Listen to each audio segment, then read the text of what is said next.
He noticed the missing door before he noticed the woman. The realization came slowly, like cold seeping through fabric. At first, it was only a feeling that something was wrong with the air, that the cell breathed differently.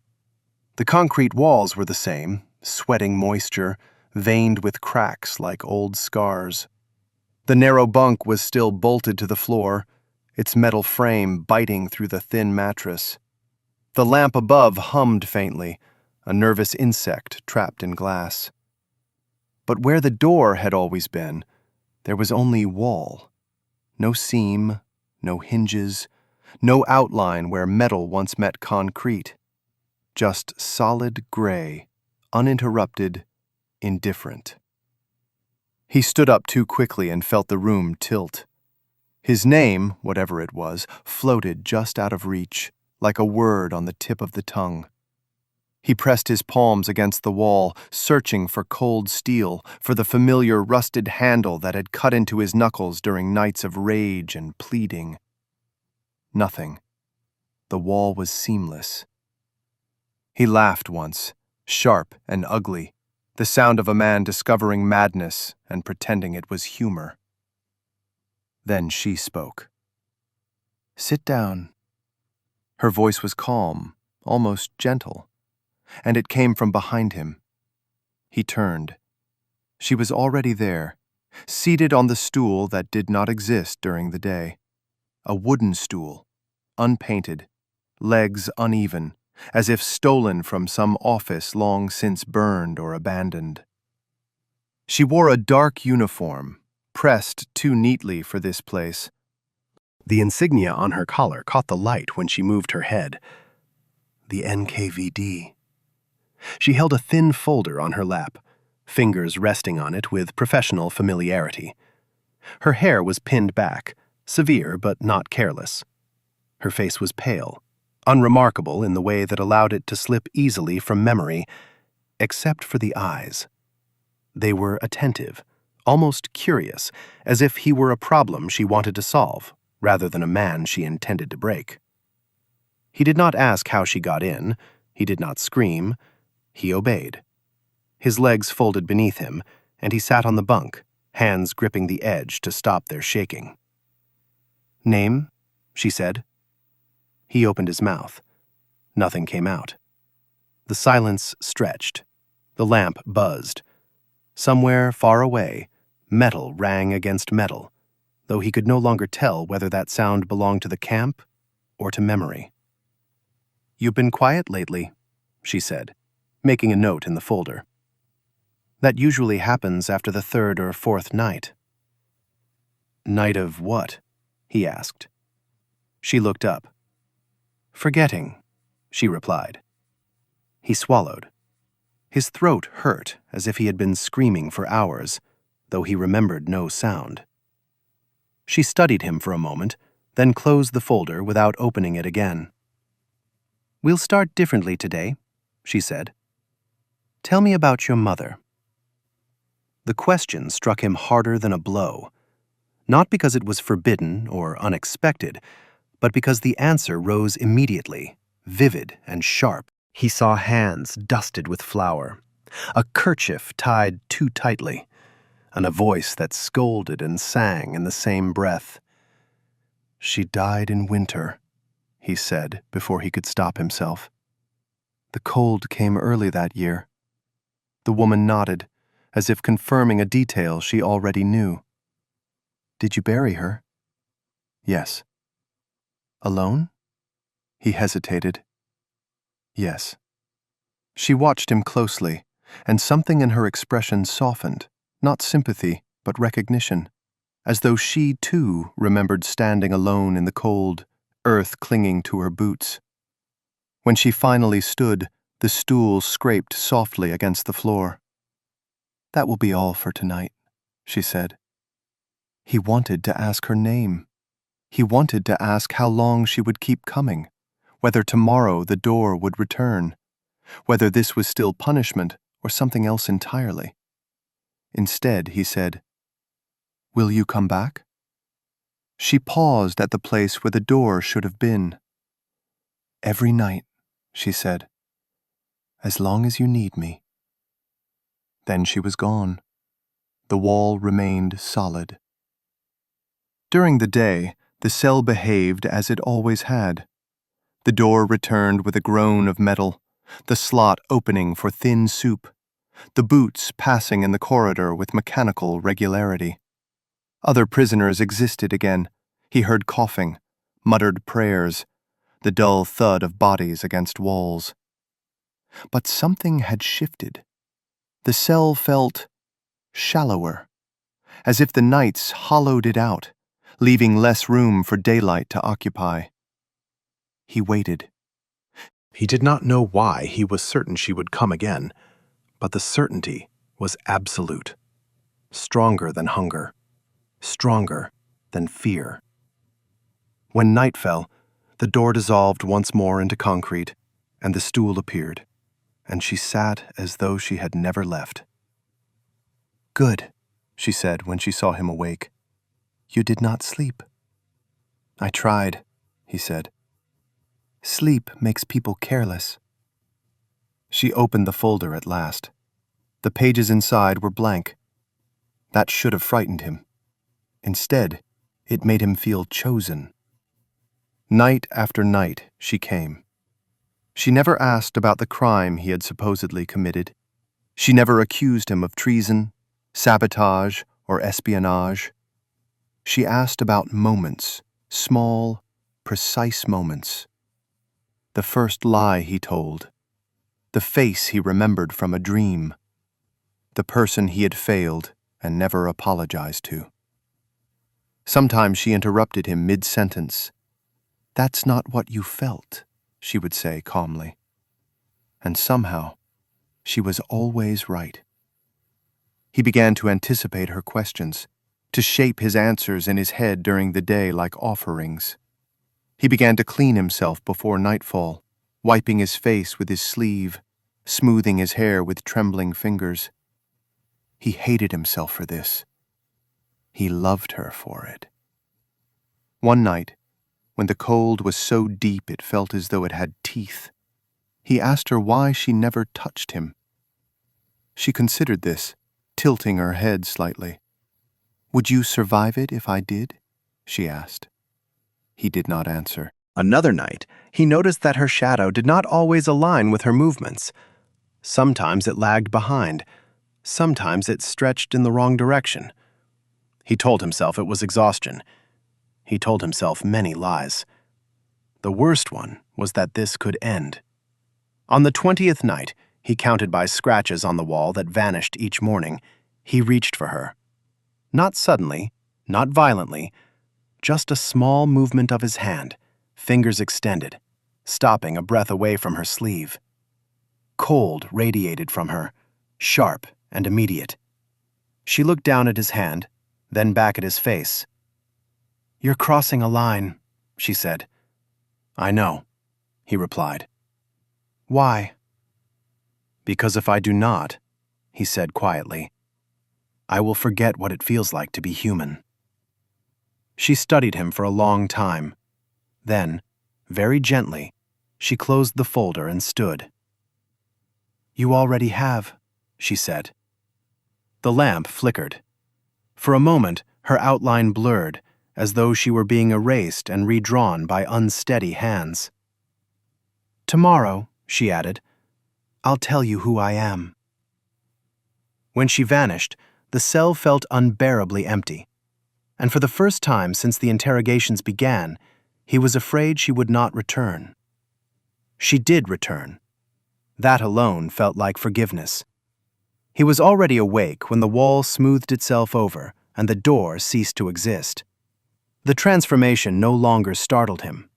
It felt natural now, like dusk replacing day. The stool stood where it always did. She entered a moment later, though he could never say from where. One blink she was absent, the next she occupied space, complete and composed.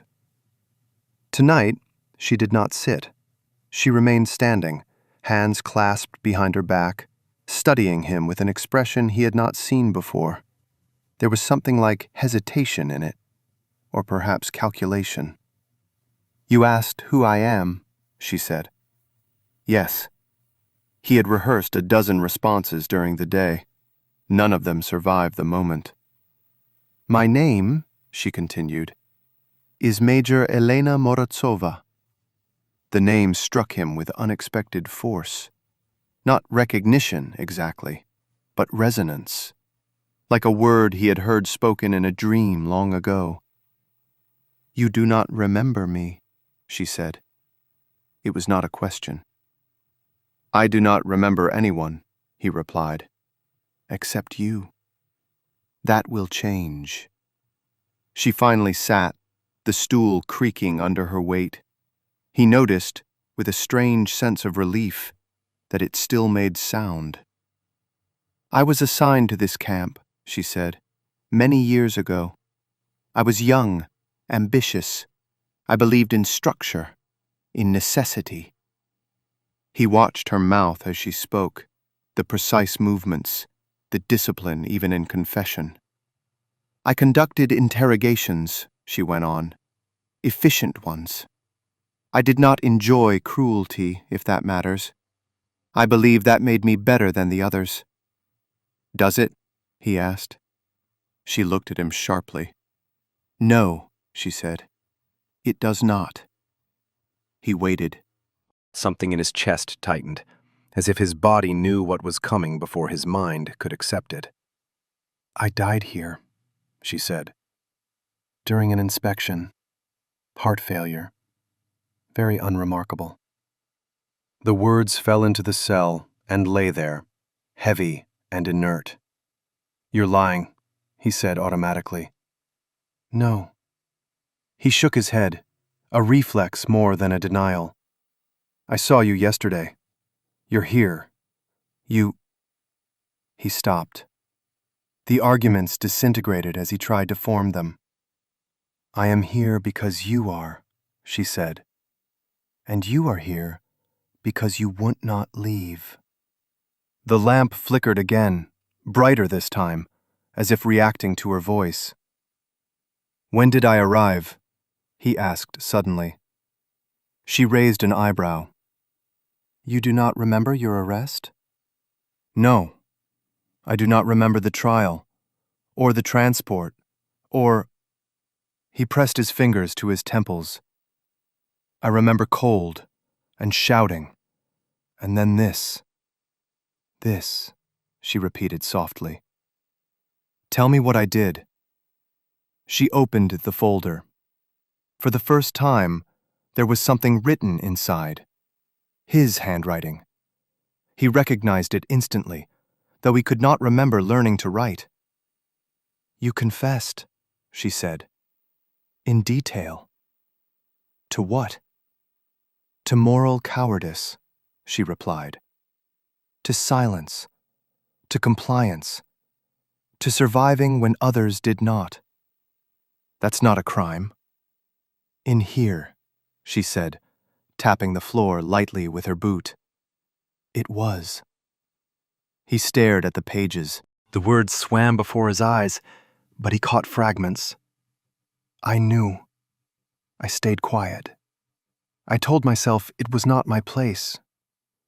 "Who did I betray?" he asked. She closed the folder again.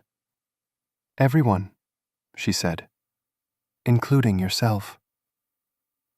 After that night, the days grew thinner. Time lost its edges. Meals came or did not. Sometimes the corridor outside was silent for hours, sometimes filled with footsteps that never stopped. He no longer trusted his senses to tell him what was real. Only the nights remained consistent. Elena came. She questioned him. He answered. And slowly, imperceptibly, the tone shifted. She no longer asked him to remember what he had done. She asked him how it felt. "What do you feel when you imagine freedom?" she asked one night. "Nothing," he said, surprised by his own honesty. She nodded. "Good. That means you're close." "To what?" "To the truth." Another night, she asked, "If I told you that you could leave tomorrow, would you go?" "Yes," he said without hesitation. She smiled sadly. "That's what you said before." "Before when?" She did not answer. He began to notice things about her that frightened him. She never changed clothes. She never blinked when the light flickered. Sometimes, when he looked away and then back, her position had shifted slightly, as if corrected after an error. Once, during a particularly long silence, he reached out again, not to touch her, but to test the space between them. His fingers passed through the air an inch from her sleeve and encountered resistance. Not fabric, something denser, colder. He pulled back sharply. She watched him, her expression unreadable. "You feel it now?" she said. "Feel what?" "The boundary," she replied, "between what you want and what you're allowed." "Who decides that?" he demanded. "You did," she said. Fragments returned to him in dreams. A meeting room, a list of names, his own voice, calm, reasonable, explaining why intervention was impossible, dangerous, counterproductive. A woman crying. He woke each time with a taste of metal in his mouth. One night, he confronted her. "You used to interrogate people like me," he said. "Yes." "And now you interrogate me." "Yes." "Why?" She leaned forward slightly, elbows on her knees. "Because you asked me to," she said.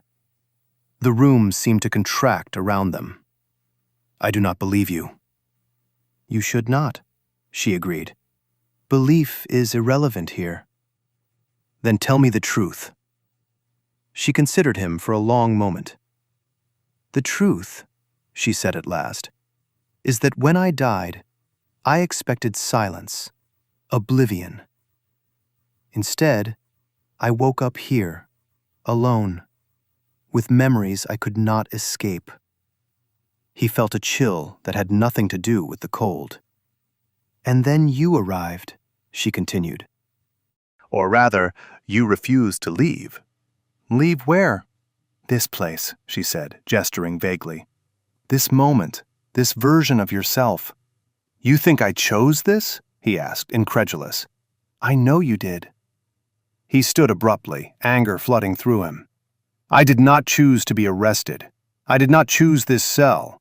I did not choose you." Her gaze hardened. "No," she said. "You chose to survive, and survival has a cost." He opened his mouth to argue, but no words came. Somewhere deep inside, something shifted like a lock turning.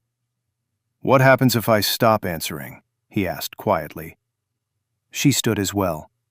"Then I stop coming," she said. The thought terrified him more than death. The next day the door opened, a real door, rusted, familiar. A guard stood there, young, bored, chewing on something. "Out," the guard said. "You're being transferred." He froze. Transferred where? Elena had never mentioned this possibility. He looked back at the cell, half expecting to see her standing there, watching. The wall was blank. Panic surged. "I need to stay," he blurted out. The guard laughed. "Nobody says that." He was dragged into the corridor, into light that hurt his eyes, into air that felt wrong in his lungs. That night he slept, and dreamed of nothing. She did not come. The second night passed without her. The third. The absence gnawed at him, hollowing him out faster than hunger ever had. On the fourth night, he screamed her name into the darkness. No answer. On the fifth, he whispered apologies he did not understand. On the sixth, he broke. And in breaking, he remembered. The signatures, the silence, the way he had convinced himself it was not his responsibility. The cell dissolved around him. When she returned, the cell was gone. They stood in a wide, empty room with no walls, no ceiling, no floor, only gray space stretching endlessly in all directions. She looked tired. "You remembered," she said. "I did," he replied. His voice echoed strangely. "Good. Does that mean I can leave?" She smiled.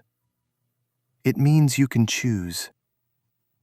He felt something like hope, sharp and painful. "I choose to go," he said. She nodded. "Then go," she said, stepping aside. He took one step forward. Nothing happened. He took another. Still nothing. "What is this?" he demanded. She met his eyes. "Freedom," she said. "It does not move unless you do." He laughed then, a sound halfway to a sob. "And you?" he asked. "What happens to you?" She hesitated. "I stay," she said, "as long as someone needs me." He understood then. "You're not my punishment," he said softly. "You're my excuse." She did not deny it. He thought escape would feel like motion.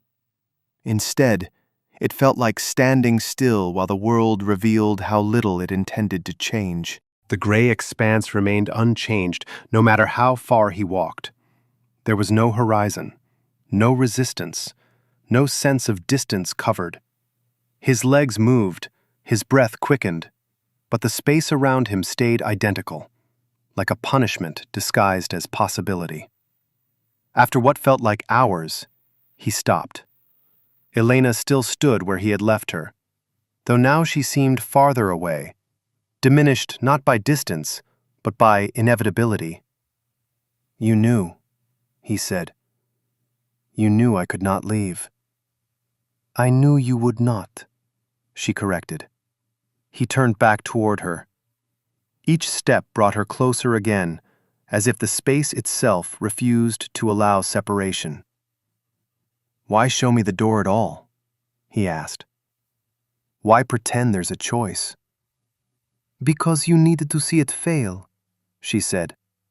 "The same way others did." His chest tightened. "Others," he repeated. "Who?" She did not answer immediately. Her gaze drifted past him into the gray.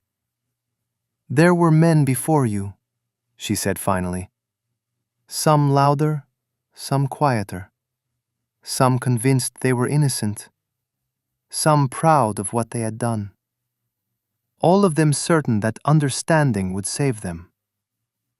"And did it?" She smiled faintly. "No." A pressure built behind his eyes. "Then why am I different?" he demanded. "You're not," she said. "Not yet." The gray receded. Without warning, the space folded inward, collapsing like a held breath released too suddenly. The cell returned. Not the same cell, but close enough to be familiar. Stone walls, the lamp, the stool. But there was something new. A second stool. Elena gestured toward it. "Sit," she said. He hesitated, then obeyed. "You think this is about punishment?" she said. "It is not." "Then what is it?" he asked. "Completion." He frowned. "Of what?" She opened the folder again. This time the pages were filled, not with confessions, with names. He leaned forward despite himself. Rows and rows of names, written in careful script. Some were crossed out, others circled, some marked with notes in the margins. "Who are they?" he asked, though part of him already knew. "People you knew," she said. "People you could have helped." His throat went dry. "I did not know," he said weakly. "You knew enough," she replied. She slid the folder toward him. "Read," she said. He did. Each name struck like a blow. A colleague, a neighbor, a former student, a man who had once asked him for advice in a hallway, voice low, eyes darting. He remembered the advice now. "Keep your head down. Do not attract attention. It will pass." It had not passed. His hands began to shake. "You did not sign the orders," Elena said calmly. "You did not knock on doors. You did not pull triggers." She leaned closer. "You just made it possible." He looked up at her, eyes burning. "And you?" he asked. "What did you make possible?" For the first time, she flinched. "I asked myself that question every day," she said, "until there were no days left." The lamp flickered, dimming, brightening. "This is not your trial," she continued. "It's your mirror." He pushed the folder away. "I can't fix this," he said. "They're dead." "Yes," she agreed. "That's the point." The interrogations changed after that. No more questions about memory. No more probing for missing details. Now she asked him to choose. Each night, she presented a name. A single name. "Speak," she would say. And he would have to decide whether to defend them or condemn them. "What happens if I say nothing?" he asked the first time. She tilted her head. "Then you repeat yourself."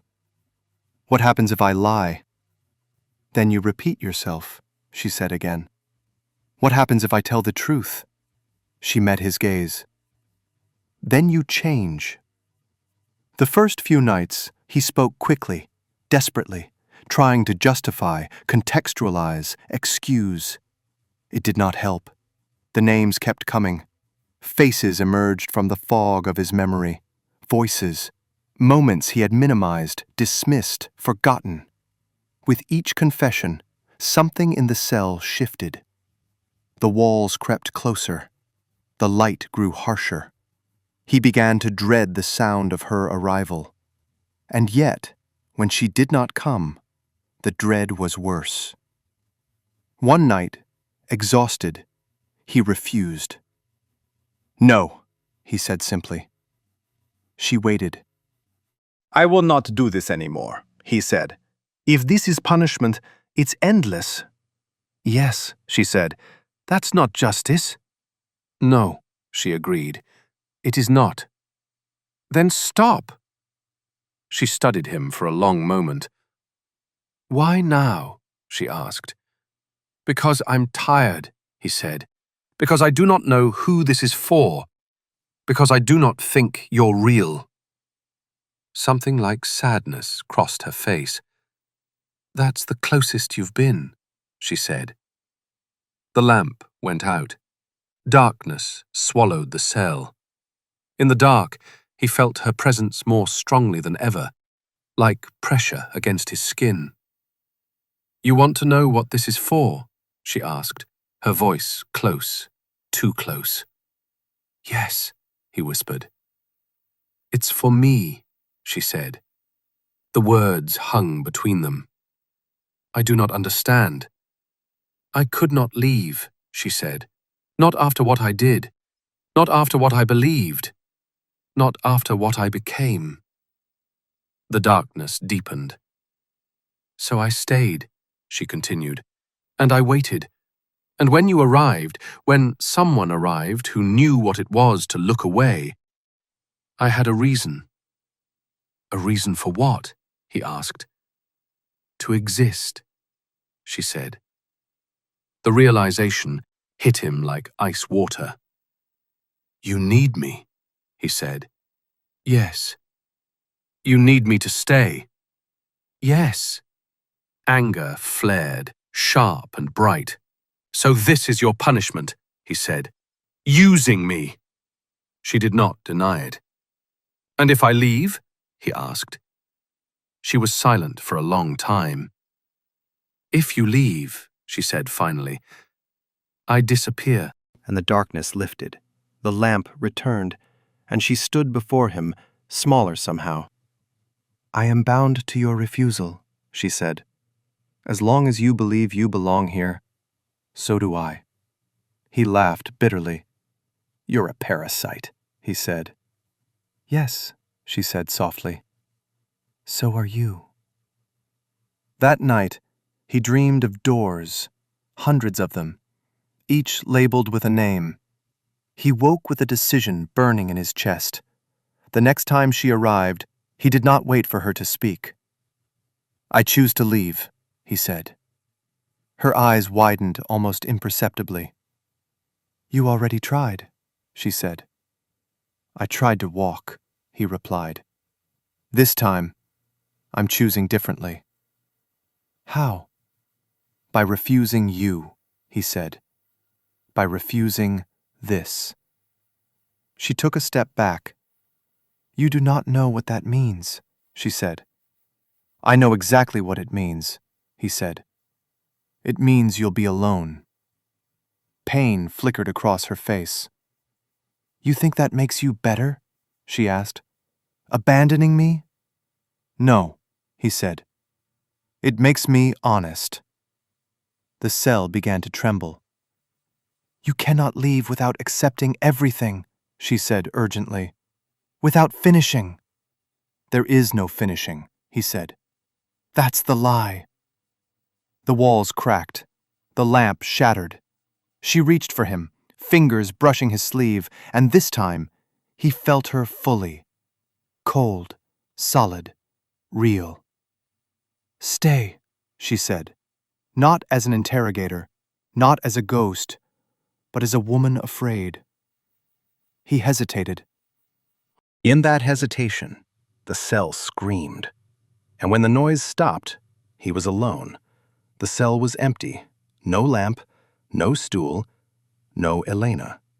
For the first time since his arrest, there was silence without expectation. He did not know whether he had escaped.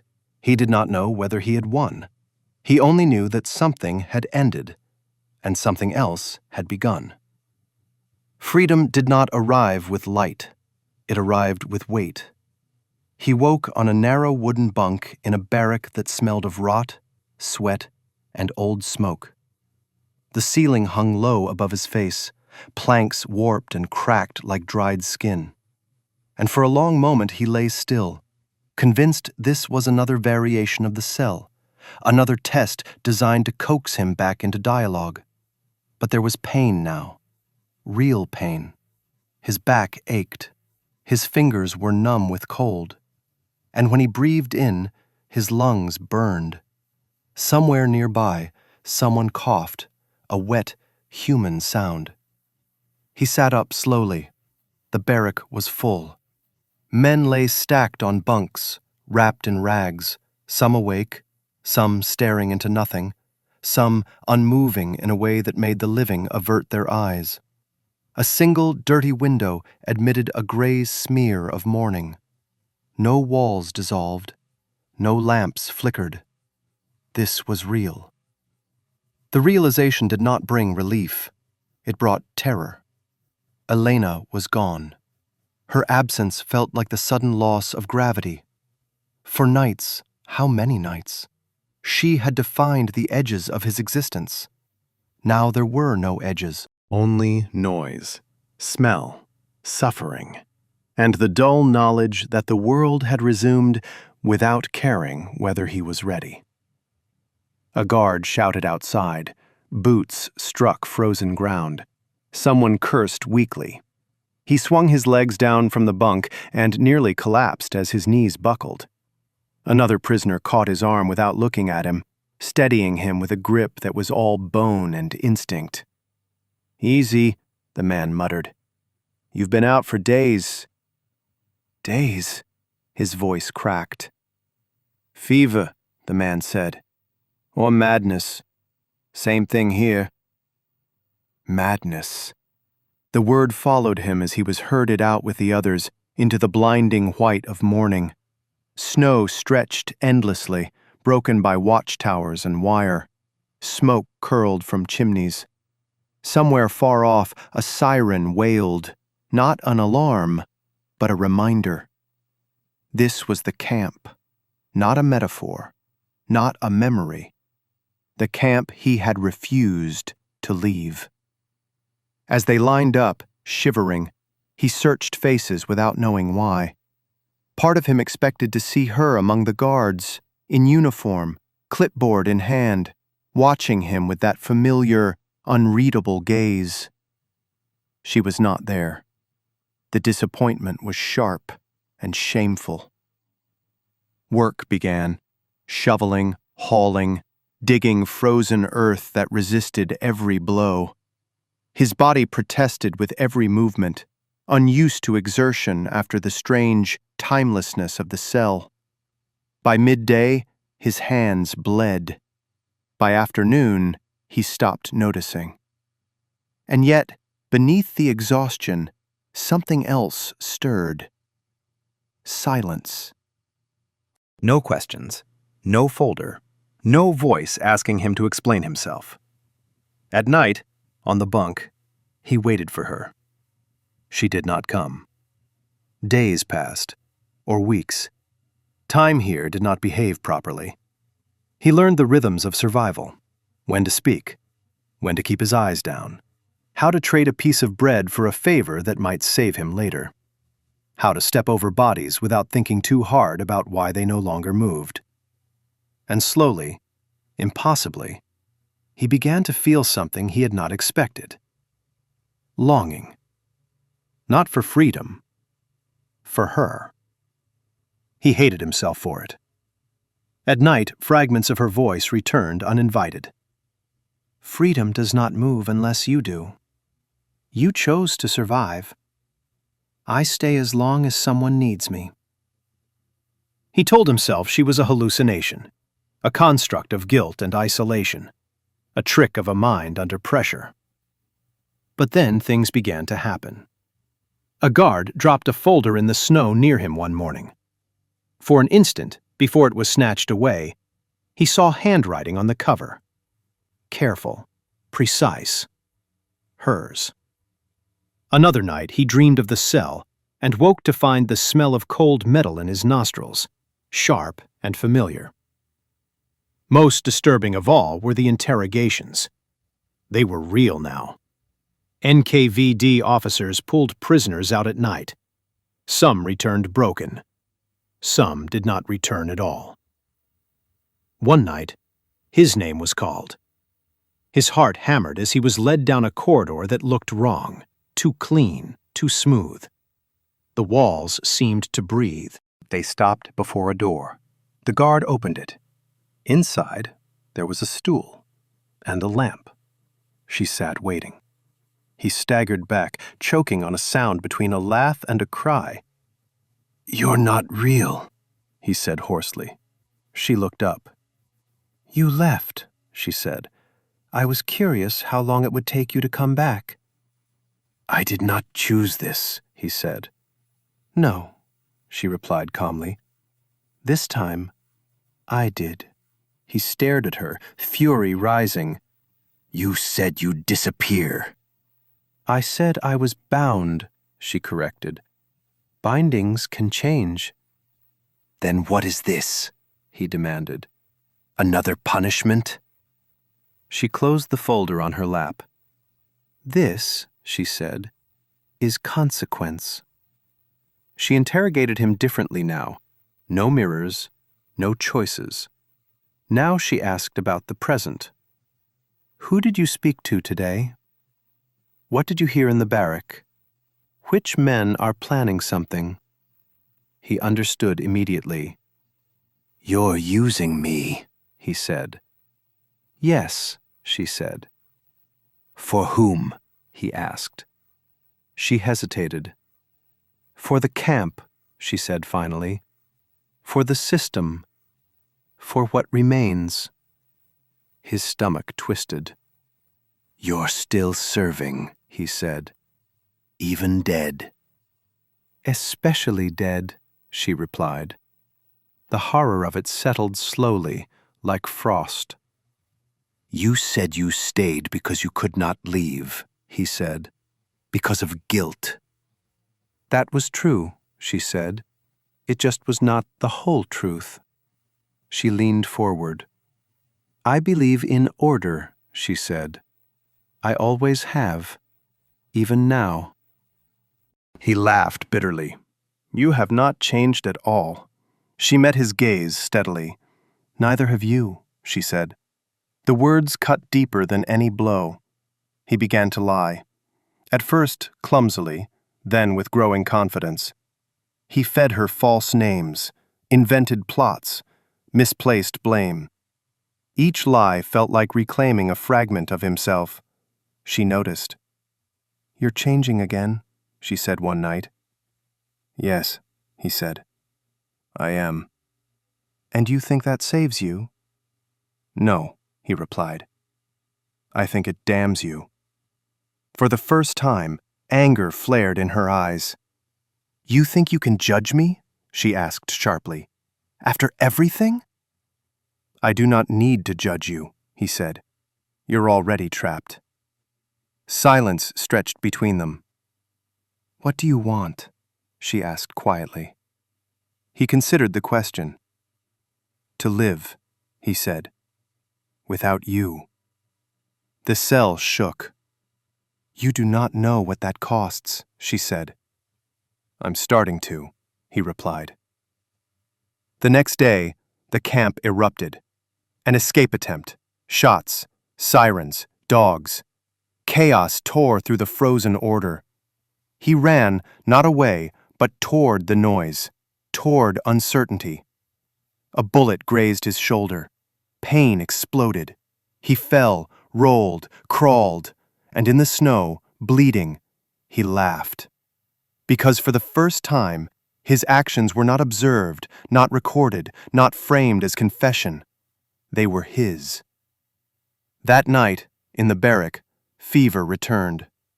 He drifted in and out, visions blurring. She came one last time, not in uniform, not with a folder. She sat beside his bunk, hair loose, face unguarded. "You're dying," she said. "Maybe," he whispered. "If you die," she said, "I end." He smiled weakly. "Then we're both free." Something broke in her expression. "I was wrong," she said softly. "About you." He closed his eyes. "So was I," he said. "About love." Her hand hovered above his chest, trembling, never touching. When he opened his eyes again, she was gone. The fever burned, but morning came. He survived. That was the cruelest surprise of all.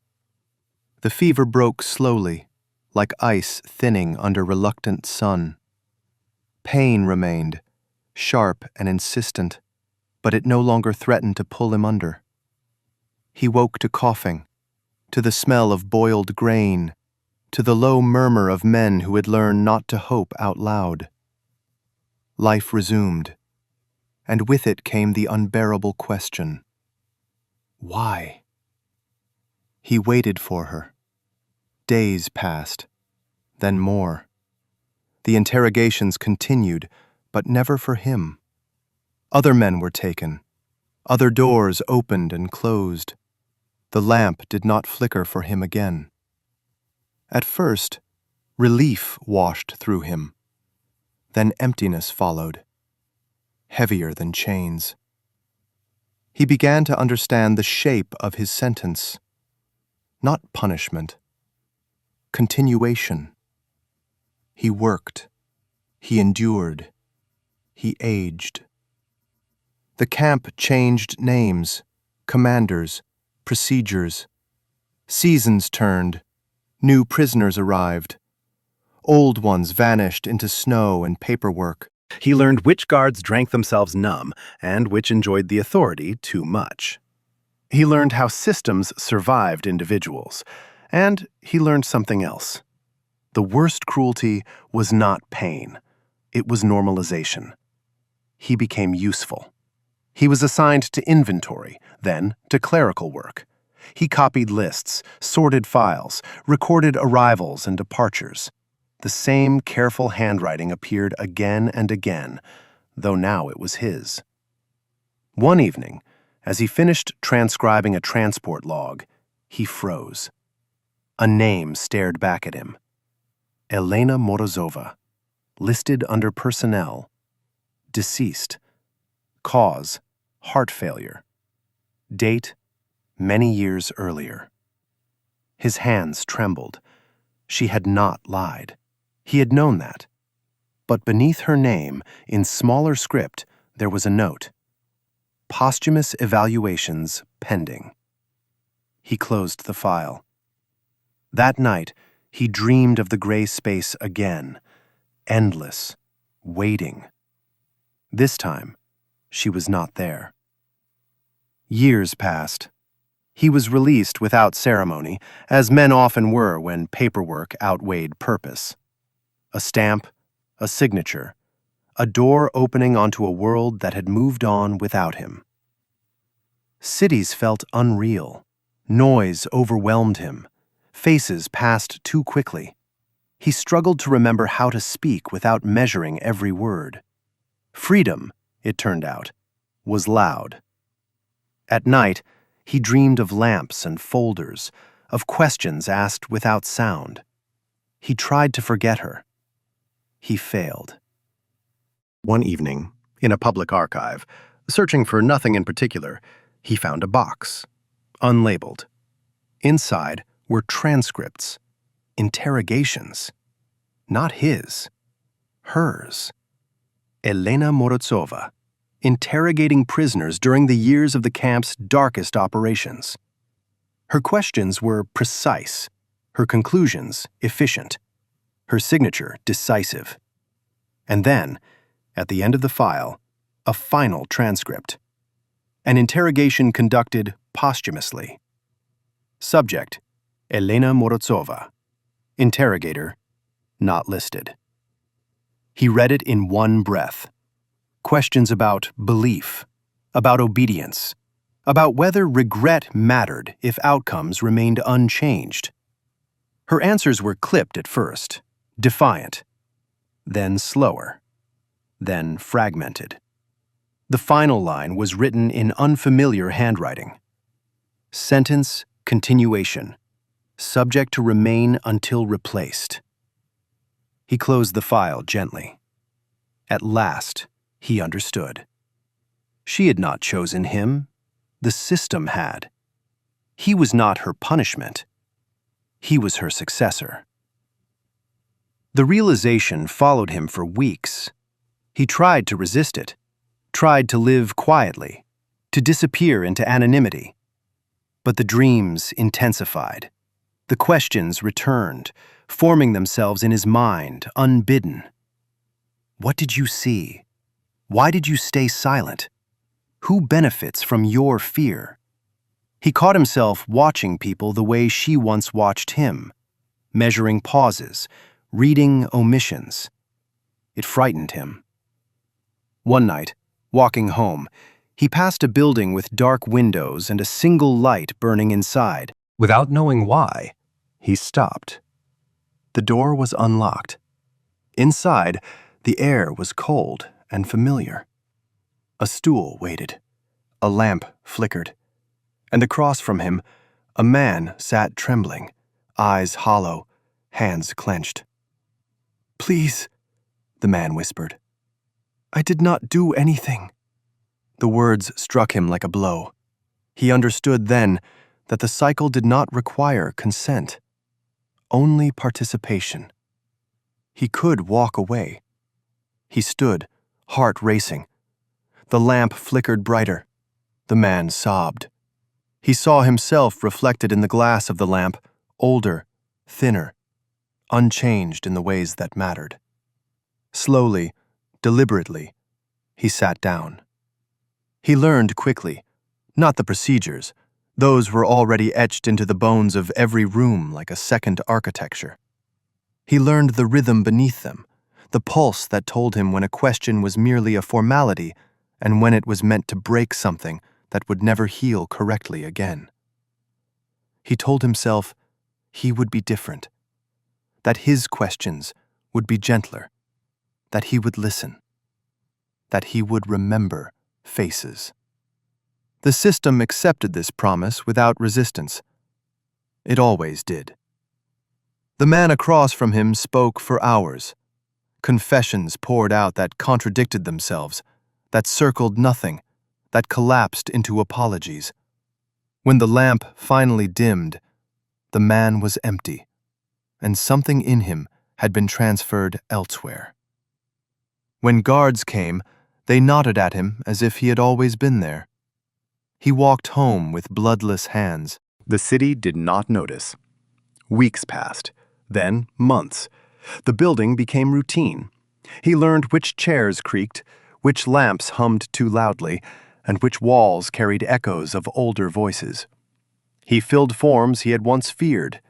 He corrected handwriting not his own. Sometimes, late at night, he felt her presence, not as a figure, not as a voice, as alignment, the way everything slid into place when he asked the right question at the wrong moment. One night, he found her name again, not in a file, on a door. Morozova. The letters were faint, half erased, as if someone had tried to forget them by rubbing them into wood. Inside was a room smaller than the others, no chair on the opposite side, only a mirror.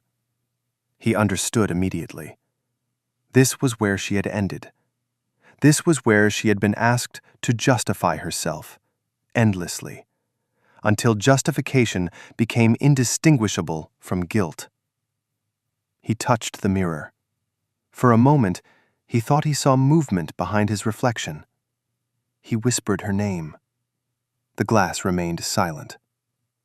The prisoner who broke him arrived in winter. A woman, younger than Elena had been. Her hands were steady. Her eyes were not. She did not beg. She watched him with a familiarity that unsettled him. "You're tired," she said. He stiffened. She smiled faintly. "They all are, eventually." He asked her the first question. She answered with a story that did not fit the accusations. He pressed. She elaborated. Each time he tried to corner her, she stepped aside, leaving him grasping air. Finally, he leaned forward. "Why are you not afraid?" She met his gaze. "Because you already know," she said. "This is not about me." The room felt suddenly too small. "What do you think this is about?" he asked. She gestured between them. "Succession." The word struck like a verdict. "You replaced someone," she continued calmly. "Just like you'll be replaced." He rose abruptly, knocking his chair back. "Enough." She did not flinch. "Did she ever tell you she was sorry?" the woman asked. Silence filled the room. He closed his eyes. The lamp flickered. In that instant, memory pierced him with unbearable clarity. Elena's voice, low and steady, in that final night. Love, she had said, was not redemption. It was continuity. He understood now what she had meant. He sat down. When the session ended, he did not mark the usual boxes. Instead, he wrote a single line. Deferred. The guards looked confused. "Where should we take her?" He hesitated, then said, "Nowhere." That night, he did not sleep. The building called to him like an open wound. He returned after midnight, unlocked doors he was not supposed to, descended staircases that smelled of dust and rust. In the lowest level, He found a room he had never seen. It was filled with files, thousands of them. Not names, functions. Interrogator, observer, recorder, replacement. Each file contained fragments of lives repurposed. He found Elena's file, thin, worn. At the end, a blank page waited. He understood what was required.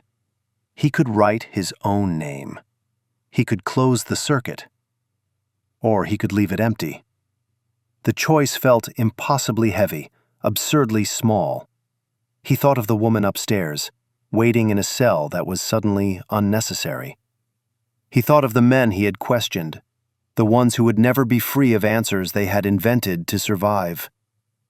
He thought of the gray space, endless and patient. He took the pen. His hand shook. Slowly, deliberately, he wrote nothing. He closed the file. He returned upstairs, unlocked the woman's cell. She looked at him without surprise. "Go," he said. She studied his face. "Do you think that ends it?" "No," he replied. "But it ends this." She hesitated only a moment before leaving. Alone, he returned to the interrogation room, sat beneath the lamp, waited. The light flickered. Footsteps approached. A door opened. Someone entered. He looked up. Across from him sat a man he did not recognize. Calm, observant. A folder rested in his hands. "Please state your name," the man said gently. The question echoed, ancient and precise. He felt fear, sharp and clean. He also felt relief. For the first time in years, he answered honestly. The lamp brightened. The cycle adjusted. And somewhere, far above, a blank page waited to be filled again.